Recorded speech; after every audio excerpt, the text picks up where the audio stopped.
I'm Barack Obama. Chuck Norris approved this message.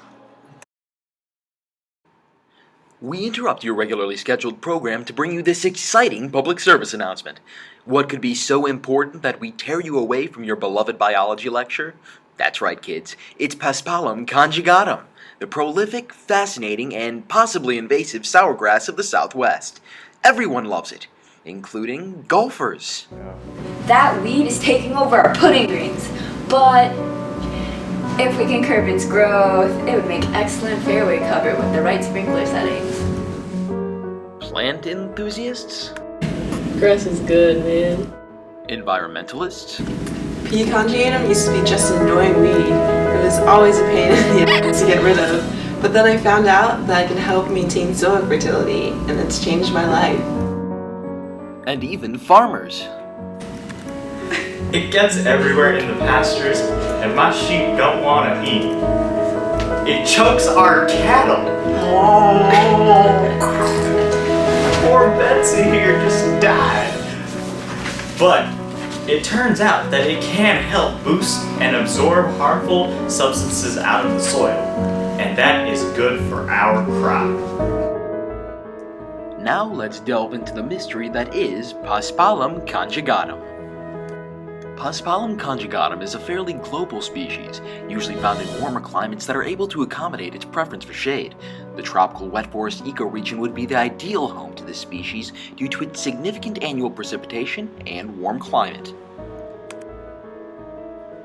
While P. conjugatum can be found all around the world, let's focus on a more relevant location, North America.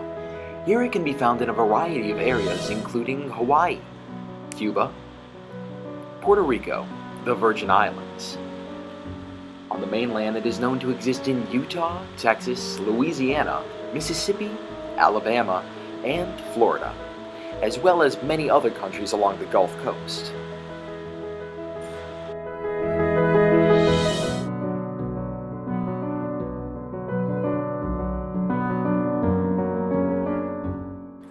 How does it reach out to all these locations, you might ask?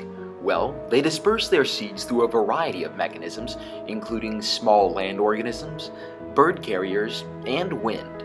Small organisms rarely produce viable seeds, however, and while birds disperse their seeds across great distances, too few actually germinate. Wind is the most effective disperser of P. conjugatum seeds by far, being able to do so across significant distances and in large numbers. As for its role in the food chain, it is an autotrophic primary producer. Here we have a nice patch of P. conjugatum, a cow the consumer has come to graze. That's right, ladies and gentlemen, despite its odd proportions, that is indeed a cow. What now? Here is our good friend the Homo sapien. He then consumes the cow to meet his energy needs.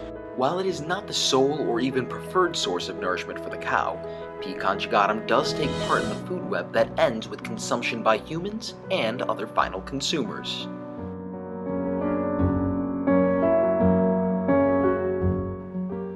The challenges we face in the future with P. conjugatum, however, are frightening to say the least.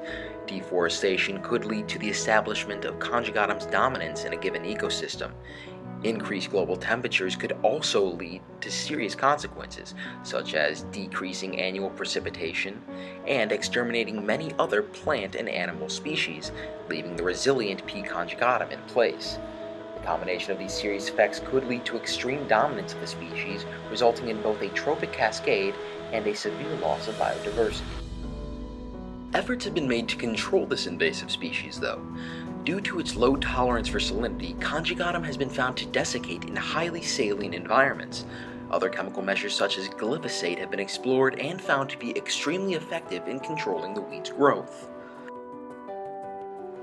P. conjugatum, while useful under certain circumstances, is a potentially dangerous invasive species.